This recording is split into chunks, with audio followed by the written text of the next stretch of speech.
তোমার এটা তোমার জন্য লাস্ট ওয়ার্নিং। বাকি 63 জেলা তুমি পা রাখতে পারবা, 24 ঘন্টা সময় দিলাম, না হলে বাকি 63 জেলায় উমর বয়কট, উমর বয়কট। বিল্লাল ভাই নিজের জাঙ্গিয়া বিক্রি করছে, 100 টাকার বই 2000 টাকা বিক্রি করছে, 100 টাকার বই 1000 টাকা বিক্রি করছে, তবুও তার বই থাকে নাই। কিন্তু 2 টাকার অমর কিভাবে বিল্লাল ভাইয়ের সাথে পাঙ্গা নেয়? 24 ঘন্টার আলটিমেটাম দিয়ে সব বিল্লাল ভাই বললেন যদি অমর ভাই আইয়া যদি মাফ না চায় তাহলে কিন্তু 24 ঘন্টার ভিতরে 63 জেলাতে পাও রাখতে পারবেন না।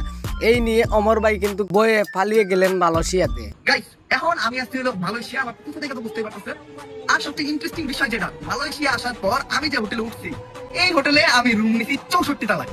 আমি এখন 64 তলায় আছি। বিল্লাল ভাইয়ের বয়ে অমর ভাই পালিয়ে গেল মালয়েশিয়াতে। মালয়েশিয়াতে যাওয়ার পরে 64 তলাতে রুম নিল, সেটা তার ভিডিওর মাধ্যমে প্রকাশ করে দিল। এদিকে বিল্লাল ভাই দেখা যায় গণপুটুনি খেলো নাসাবাইয়ের হাতে। কারণ হচ্ছে নাসাবাই অনেকে অনেক কিছু বলতেছে, নাসাবাইকে নাকি অমর ভাই টাকা দিয়েছে বিল্লালকে পিদুনি দেওয়ার জন্য।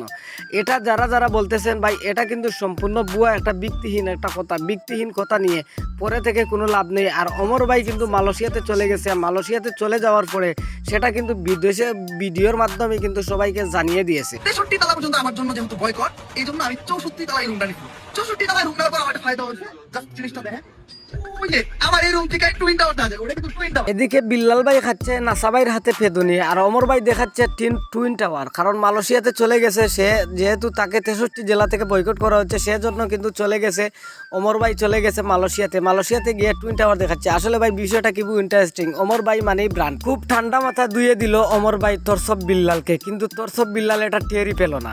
ওমর ভাইয়ের কিছু ফ্যান ফলোয়ার এমন একটা বিহেভ করছে যেটা আসলে মেনে নেওয়ার মতো না। ধর্ষক বিল্লাল ভাই 24 ঘন্টা আলটিমেটাম দিছিল যে সাইমনের পাশে কেউ দাঁড়ান। এখানে উমর ভাইয়ের নামটাও ছিল। কই ভাই, আপনি তো কিছু করতে পারলেন না, কেন আজকে সাইমনের আপনি ক্ষতিটা করলেন? ওখানে মঞ্চে দাঁড়ানোর পরে 22,000 টাকার মতো। বিল্লাল ভাই যখন 100 টাকার বই 1000 টাকা বিক্রি করে, তখন কিন্তু অমর ভাই একটা ভিডিও করছিলেন এই বিষয়টা নিয়ে। তখন থেকেই কিন্তু অমর ভাই আর বিল্লাল ভাইয়ের দ্বন্দ্ব সৃষ্টি হয়ে যায়। আর দ্বন্দ্ব সৃষ্টি হওয়ার পরে তরসব বিল্লাল যখন ভাইরাল সাইমনের জন্য টাকা কানেকশন করতে যায়, তখন টাকা কানেকশন করতে গিয়ে কিছু দুষ্কৃতীরা তাকে বাধা দেয়। এই নিয়ে অমর ভাইয়ের নামটা চলে আসে, আর অমর ভাইকে তারা বিক্রি করে দেয়। বিক্রি দেওয়াতে অমর ভাইকে তরসব বিল্লাল দোষারোপ করে নাকি ভাইরাল সাইমনের মানবিক কাজে বাধা দিয়েছে। এই জন্য তরসব বিল্লাল কিন্তু অমর ভাইকে বয়কট করেছে। আসলে একটা জিনিস সত্য কথা, যে ফলোয়ার সাবস্ক্রাইবার অনেক ধরনের থাকতে পারে, চুরও থাকতে পারে, বাটপারও থাকতে পারে। এর দায়ভার কি অমর ভাইকে নিতে হবে? এটা কোনো ভিত্তিহীন একটা কথা।